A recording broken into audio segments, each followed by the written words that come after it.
Bonjour à tous, j'espère que vous allez excellemment bien. Aujourd'hui, on se retrouve pour faire le débrief de la première demi-finale de cette Coupe du Monde 2023 de rugby entre l'Argentine et la Nouvelle-Zélande. On va revenir sur la victoire de la Nouvelle-Zélande.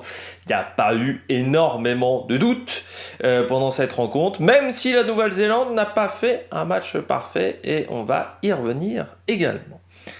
N'hésitez pas à vous abonner à la chaîne, à réagir dans les commentaires, à mettre un pouce bleu, à partager la vidéo sur les réseaux sociaux, notamment auprès de vos proches, si vous pensez que ça peut les intéresser. Dans les commentaires, n'hésitez pas à me dire qui vous a plu, qui vous a déçu. EPS 2.0, c'est sur les plateformes de podcast Amazon, Deezer, Spotify, Google, TikTok, le débrief de la mi-temps, le débrief juste à la fin des matchs, notamment ce soir entre l'Angleterre et l'Afrique du Sud. Et puis si vous avez les moyens et que vous voulez soutenir mon travail, vous pouvez faire un super thanks. On commence tout de suite avec Argentine-Nouvelle-Zélande. Bon, je t'avais dit, les demi-finales étaient assez déséquilibrées, que ça soit la première et la deuxième.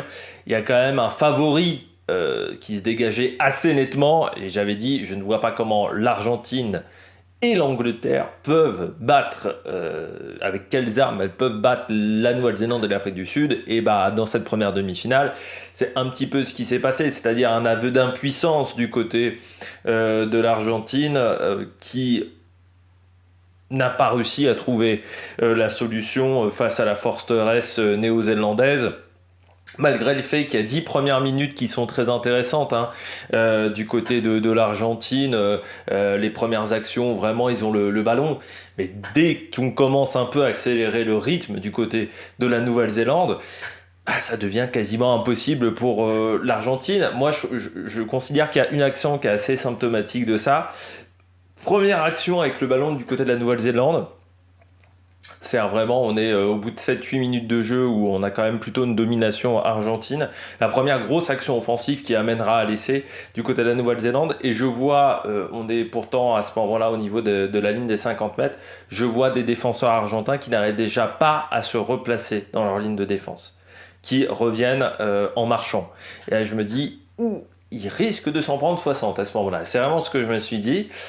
Bon, ils s'en sont pas pris 60 parce que le jeu au pied a été difficile du côté de la Nouvelle-Zélande, mais bon, tu vois qu'il y avait un monde d'écart entre l'Argentine et la Nouvelle-Zélande. Encore une fois, on avait dit, j'avais dit en tout début de Coupe du Monde, vous avez le haut du tableau qui est costaud, le bas de tableau qui est assez faible. Normalement, si tu pars sur le quart de finale dans le tableau du haut, tu iras en finale, quoi. J'avais dit, je voyais assez peu comment on pourrait éviter d'avoir une finale entre le groupe A et le groupe B. Je voyais pas comment on pourrait éviter cette situation. Alors je pensais plus à la France-Afrique du Sud à ce moment-là, parce que je pensais que l'Afrique du Sud allait finir première de son groupe, et donc on allait taper l'Irlande en quart. Bon, il s'est avéré que ça ne s'est pas passé comme ça, mais je voyais difficilement comment on allait éviter un match groupe A, groupe B. C'est ce qu'on risque d'avoir, on verra ce soir. Je suis pessimiste pour les chances de l'Angleterre, mais bon, on verra. On va revenir à ce que j'ai aimé, ce que j'ai pas aimé, parce que je ne veux pas faire 150 ans sur la demi. Ce que j'ai pas aimé du côté de l'Argentine, c'est pas mal de fautes dans les zones de ruck. Ils ont accumulé les fautes dans les zones de ruck. Alors on a bien senti Montoya notamment tenter d'avoir des explications. Donc normalement, tu n'aurais pas dû en commettre autant en première mi-temps. C'est-à-dire que oui, je veux bien sur la première, deuxième, troisième action, tu commets des fautes. Mais là, quasiment sur... il y a dû avoir... je crois il y a 10 pénalités. Il y en a 8, c'est dans des erreurs dans les zones de ruck. À partir de ce moment-là, tu te pénalises parce que tu donnes forcément des ballons à la Nouvelle-Zélande. Et encore une fois, la Nouvelle-Zélande n'attend que ça, d'avoir des ballons. Et des ballons faciles à jouer. Et c'est vrai qu'ils se sont mis en difficulté. Le problème aussi de replacement de la défense, de vitesse, tout simplement, de la défense. C'est-à-dire, dès que les Néo-Zélandais commençaient à mettre du rythme, à casser une ligne de plaquage, grosso modo, le replacement après derrière, c'était quasiment catastrophique. Et c'était très, très compliqué, même s'ils ont très bien défendu sur leur ligne. Il faut dire les Argentins, dans leurs 22 mètres, ils ont très bien défendu. Parce qu'il y a eu quand même pas mal de percées qui n'ont pas abouti du côté de la Nouvelle-Zélande. Mais le souci, c'est que ils arrivaient assez facilement jusqu'aux 22 mètres parce que dès que les Néo-Zélandais mettaient un petit peu de rythme, ça commençait à être très difficile à défendre pour les Argentins. Peut-être aussi un peu de fatigue, c'est vrai que l'équipe n'a pas forcément énormément tourné du fait que ils ont perdu assez sèchement leur premier match face à l'Angleterre et que ça les a mis quand même un petit peu en difficulté. Donc il a fallu forcément assurer sur les matchs d'après des bonus notamment, et il a fallu marquer pas mal de points et donc mettre à chaque fois les grosses équipes. Donc c'est vrai qu'au bout d'un moment, par rapport à la Nouvelle-Zélande qui a pu faire un peu plus tourner, c'est plus difficile physiquement, mais c'est vrai que ça a été leur gros problème. Ça a été le replacement et la défense qui a été prise de vitesse. Et l'accumulation de fautes en première mi-temps qui a donné beaucoup de points à la Nouvelle-Zélande. Le souci aussi, c'est qu'ils prennent 2 essais à des moments cruciaux de la rencontre. Le premier essai, c'est en fin de première mi-temps. S'ils ne prennent pas l'essai, ils sont à -9. Ils prennent l'essai, ils se retrouvent à -14. Ça fait déjà un coup au moral. Et surtout, le deuxième essai, juste au début de la deuxième mi-temps, qui tue le match. En fait, à ce moment-là. C'est-à-dire que déjà, ton essai en fin de première mi-temps, il fait très mal. Le deuxième, en deuxième mi-temps, il te met complètement dans la misère.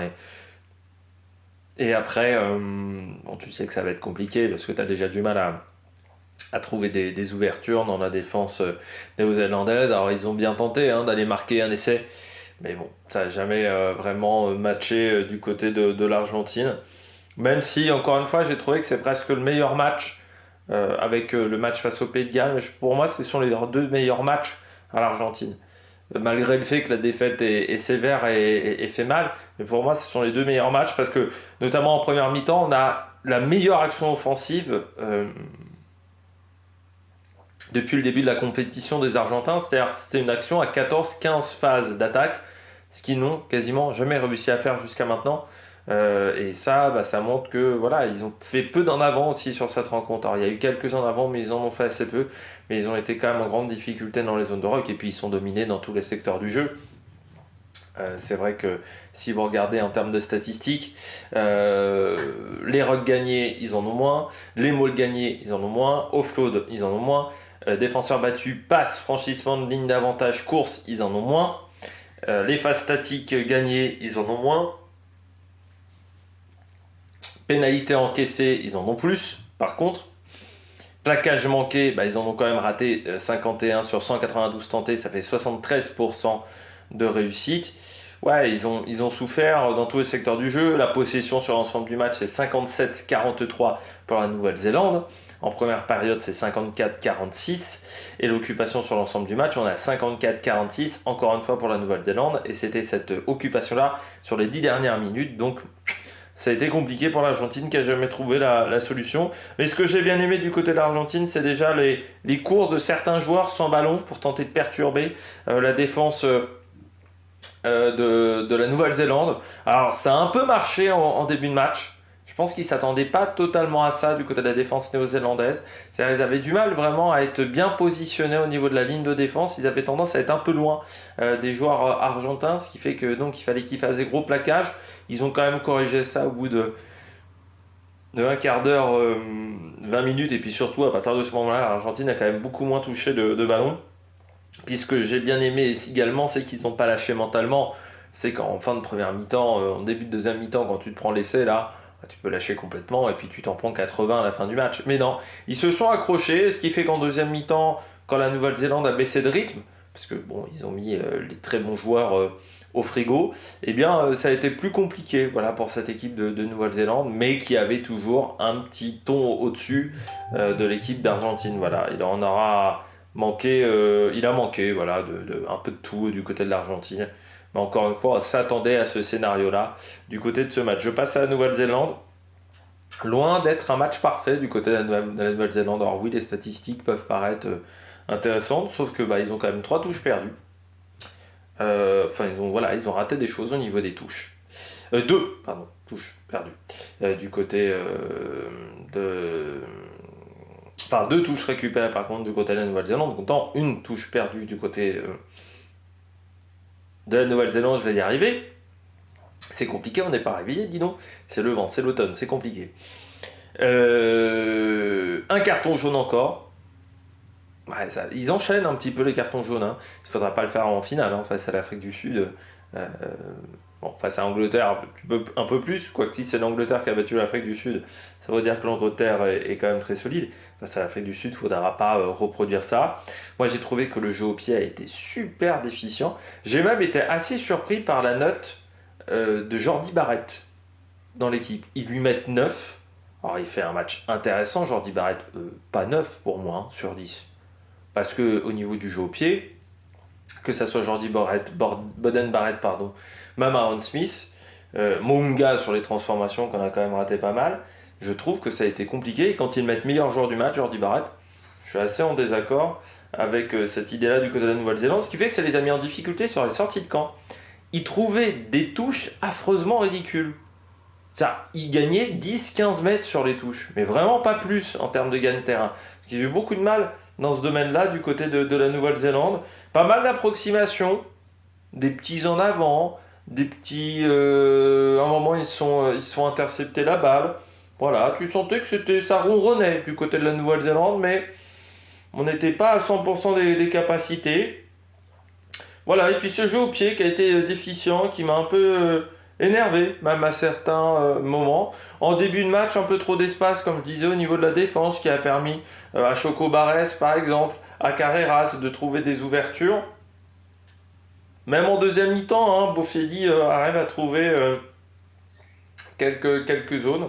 Voilà, et puis voilà, ce jeu au pied qui a été déficient. Et puis quelques plaquages manqués aussi. Alors certes, c'est moins que du côté de la Nouvelle-Zélande, mais ils ont quand même 24 plaquages manqués. Alors certes, ils en ont fait 185 dans le match, donc ça fait 84% de taux de réussite.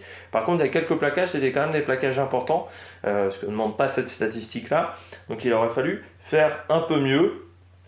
Et puis la mêlée qui a été très bonne, par contre, ils ont concassé les Argentins en mêlée. Alors, pourtant, le pack de 8 Argentins est quand même de qualité. Et puis, il connaît un petit peu les petits tips pour essayer de déstabiliser les adversaires. Alors là, les Néo-Zélandais, notamment sur les. En fait, ils ont beaucoup fait de double poussée à la mêlée. C'est-à-dire, première mêlée, donc impact, voilà. T'attends un petit peu que la balle rentre, et puis ensuite, double poussée. La deuxième poussée pour vraiment écraser la défense du côté de l'Argentine. Et là, c'est vrai que les Argentins ont eu beaucoup de mal dans cette phase-là de double poussée. Et puis les sorties de camp qui ont été difficiles, voilà. Mais toujours cette variété dans le jeu aussi qui a fait très très mal. Et puis ils ont des serial marqueurs du côté de la Nouvelle-Zélande. Mais j'ai pas été...